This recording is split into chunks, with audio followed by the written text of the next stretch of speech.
Good morning students, welcome back. This is for 3rd standard mathematics and we are doing chapter 2, unit 2, which is numbers. Okay, so today we are going to do this exercise 2.1. Exercise 2.1, question 1, 2 and 3 is what I am going to teach you, which you can do and send it back to me. So first let me explain how you are going to do it. Okay, we have learnt about place value through abacus, right?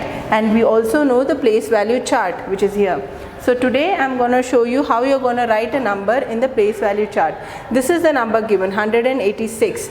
Okay, we have to write it in the place value table. This is your place value table. So already you know that the first number from your right is going to be in the units place. The second one is in tens place and the third one in hundreds place. So how you are going to write this number? You are going to write 6 under units, you are going to write 8 under tens and 1 under hundreds place. Right? This is how you're going to represent this. Now again, let's go to the second number. You have 420.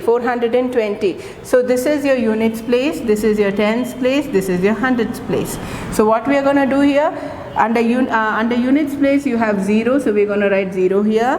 Under tens place you have 2, you're going to write 2 here. And under hundreds place you have 4, you're going to write 4 here. So like this, many sums are there in your textbook in your 2.2. So I'm going to give that and you have to attempt doing that sums. Okay, now the second part 2 of that exercise has write given number in table. Okay, so now this number is given in the table and you have to write it in the box. Okay, you have to write the number. It is given in the place value table, but you are going to write it normally. So it's exact opposite of what we did in the previous sum.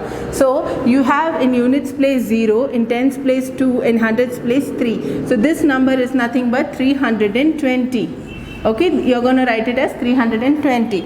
The same way the third number here has 1, 1, 1 each. In units place you have 1, in tens place you have 1 and in hundreds place you have 1. So what you are going to write? 111 is going to be your number. Say for example you have a 0 here. Okay, let's just assume it is 101. So what you're going to write here, it's going to be a 0 here. Okay, so as the number over here, the same way you're going to represent it.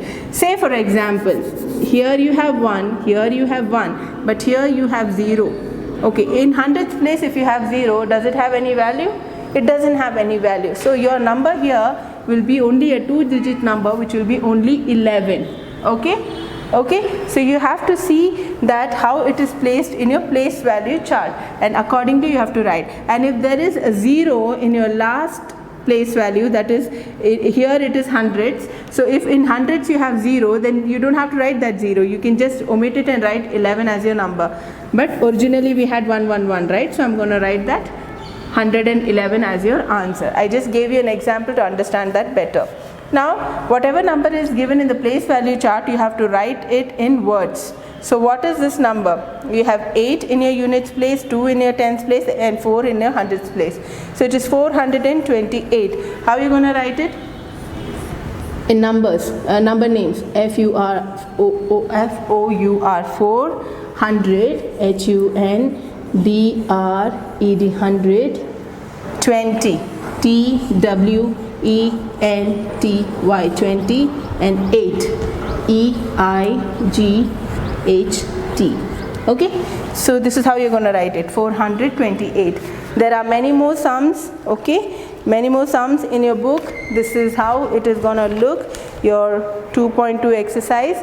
I will give you all this for your homework. You have to finish it and send it back to me. Okay, so until I meet you next week with a new topic, you remain at home and you remain safe. See you again next week. Bye.